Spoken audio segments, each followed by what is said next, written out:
Let's just say Sydney Sweeney's PR team is working overtime and they need hazard pay. How did we go from rooting for Cassie in Euphoria to full-blown Hollywood villain era? Well, buckle up, because the internet has receipts and Sydney's been handing them out like party favors. The American Eagle ad. The ad campaign featuring Sweeney in a jeans/jeans double entendre was criticized for its racial undertones, with some calling it tone deaf. Specifically, activist Zeli Imani labeled the ad a love letter to white nationalism and eugenic fantasies. Now, the backlash against the ad has been very strong, with some conservatives also criticizing it, though for different reasons. Also, please go see Doja Cat's reenactment of it and thank me later. The MAGA birthday bash backlash. Now, it all started with a cowboy hat and a suspiciously red-themed birthday party. Now, in 2022, Sydney threw a hoedown for her mom's 60th birthday, and it looked like a yeehaw President T rally. Now, guests were spotted wearing Make 60 Great Again hats, which many, of course, interpreted as a cheeky MAGA reference. And then came the photo of a family member in what looked like a Blue Lives Matter shirt. Now, Sydney swore it wasn't political, but by then, the internet had already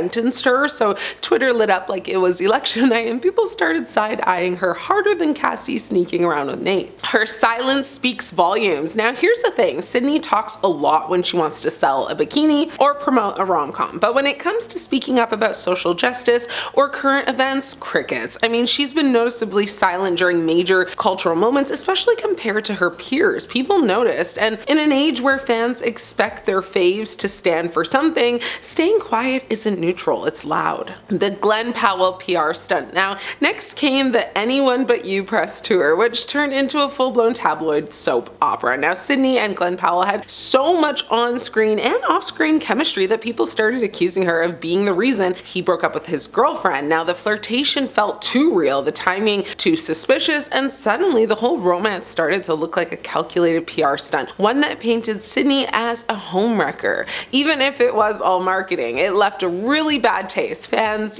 felt manipulated, and that kind of cool girl act started to crack. The Nepo baby narrative. Now, Sydney's done interviews saying she didn't come from money, she worked hard, she pays her own bills, and she needs to do brand deals to survive. But then people found out her family owns land in Idaho, her grandfather owned a trucking company, and she went to private school. Not exactly rags to riches. And when she starred in an ad for Armani Beauty while claiming she couldn't afford to take time off, the whole relatable girl next door branding started to feel very fake. Suddenly, she was just another Nepo baby pretending to be broke in designer heels. Overexposure and the pick-me persona. Let's be honest, Sydney Sweeney has been everywhere. Bikinis on Instagram, rom-coms on streaming, now Super Bowl ads as well, and with every appearance came the same overly breathy, baby-voiced, I'm just a nerdy girl with big you-know-what kind of shtick. Now, at first people loved it, but now it's giving pick-me, and there's been growing backlash against the way she leans into hypersensual roles